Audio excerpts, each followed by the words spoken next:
Toxic world media. Yeah. Where the chaos speaks. Yeah. Toxic world media. You ever see a fight card that looks amazing on paper, but the more you look at it, the more you start asking one question. Wait, are these guys actually training? Because Brand Risk 14 might be one of the most recognizable influencer fight cards we've seen in a long time. You got former NFL superstar Johnny Manziel, you got RayJ, you got basketball names like Michael Beasley and Lance Stephenson. You've got internet personalities with millions of followers. On paper, this should be one of the biggest crossover combat sports events of the year. But after watching recent interview streams and promotion appearances, some fans aren't talking about who's gonna win. They're wondering if some of these fighters are even taking the event seriously. And honestly, that's where the real story begins. Now, before we go any further, let's be clear. Nobody outside of these camps truly knows what happens behind closed gym doors. People can joke around on streams and still train hard in private. That's absolutely possible. But perception matters, especially when you're trying to convince people to spend time and money watching a combat sports event. And now, the perception surrounding Brand Risk 14 is creating a very strange contradiction. Because this card is actually loaded with recognizable names. The problem? The promotional content is making some viewers question whether the competition is as serious as the names attached to it. And that's important because influencer boxing has reached a point where audience expect more than celebrity appearances. They expect effort, they expect preparation, and most importantly, they expect the fighters themselves to look invested. Let's start with the obvious. When people first saw the matchups announced, there was genuine curiosity. Johnny Manziel versus Maneri, RayJ versus Super Hotfire, Michael Beasley versus Lance Stephenson. These are recognizable personalities. Those are names that can generate headlines. Those are names capable of attracting multiple audiences at once: sport fans, internet culture fans, hip hop audiences, casual viewers, even people who don't normally watch combat sports. And that's exactly what influencer boxing has always tried to accomplish. It's never been about creating world champions. It's about creating moments, creating conversations, creating spectacles. But here's where things get complicated. A big name can sell tickets. A big name can get clicks. A big name can trend on social media. But a big name can't replace preparation.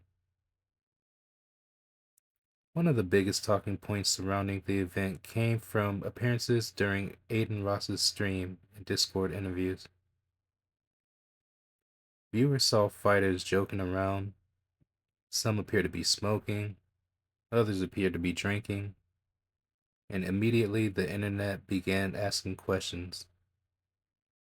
Not because smoking or drinking automatically means somebody isn't training, but because combat sports are different. Combat sports are built on discipline. When fans see fighters weeks before an event appearing relaxed while discussing a fight, people naturally start wondering, how serious is this? Again, nobody knows the full training schedule behind the scenes. Nobody knows what happens after the cameras shut off. But perception becomes reality in entertainment. And right now, the perception isn't exactly screaming elite preparation. What's interesting is that this criticism isn't necessarily about skill. Most viewers aren't expecting technical master classes. Nobody's expecting championship level boxing. That's not what brand risk is selling. What people want is commitment, effort, dedication, the feeling that everyone involved genuinely wants to compete. Because audiences can forgive inexperience. What they don't forgive is indifference. And that's where influencer combat sports often run into trouble. The audience understands these aren't lifelong fighters. The audience understands many participants are entertainers first. But fans still want to believe the competitors care.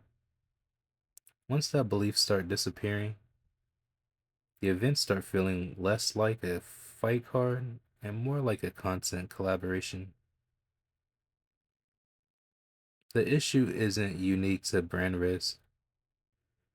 It's something influencer boxing has struggled with for years. Most celebrity events rely heavily on drama-based promotion, internet beefs, call-out videos, social media arguments, leaked messages, contract disputes, public feuds. And while those things generate attention, they don't always generate confidence.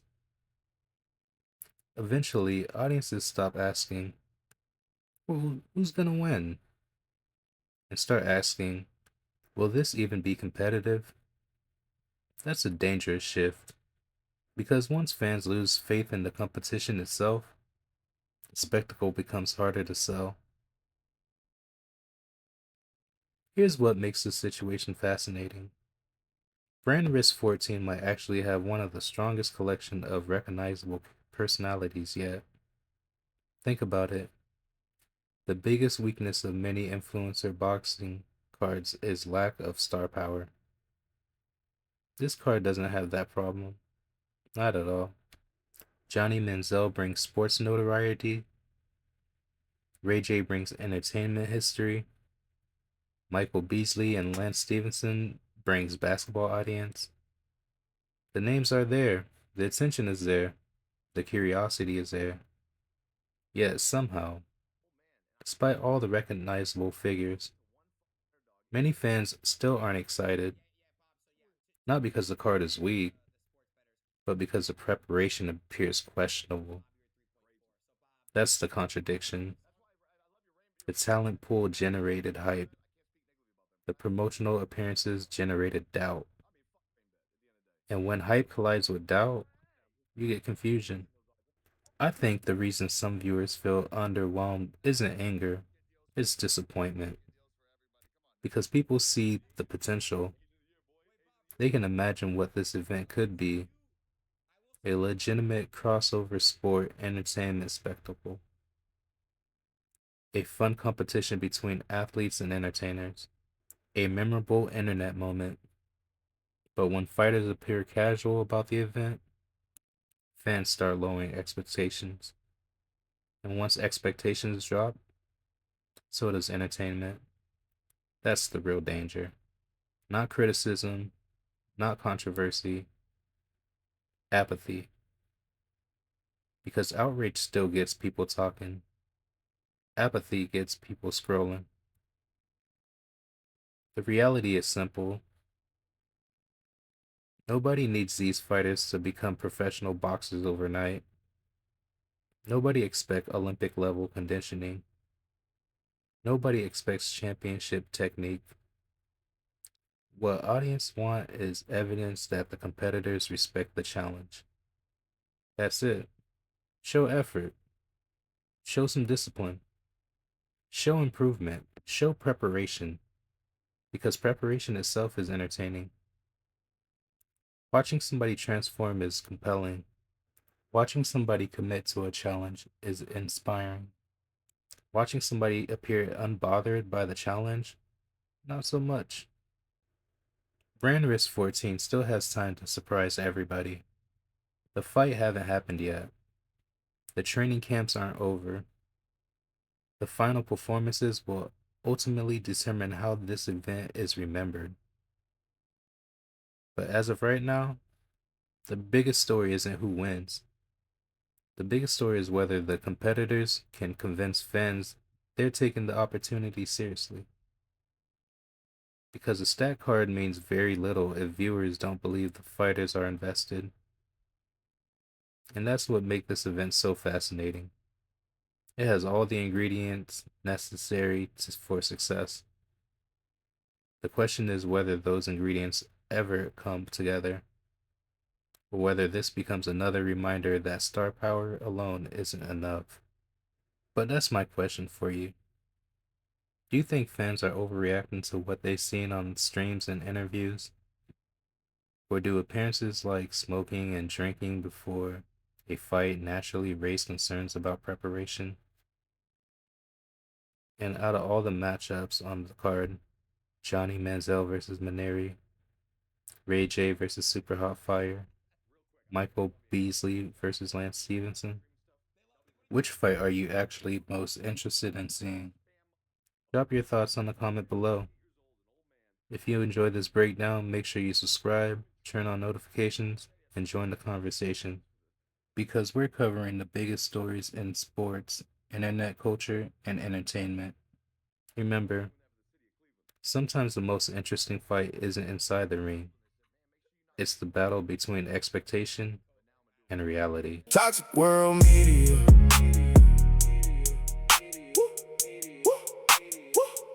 Where the chaos speaks. Hey, hey, hey. We tap in, no sleep. One click, whole storm, cold facts on the feed. Watch the noise transform from ash to the screen, from pain to the post. Every wild, every real. We bring it close, talk loud, stay sharp. Read the room, read the code. When the walls start shaking, we still hold the load. Can you hear that pull? Something heavy in the air, everybody got a take. We put it right, toxic world.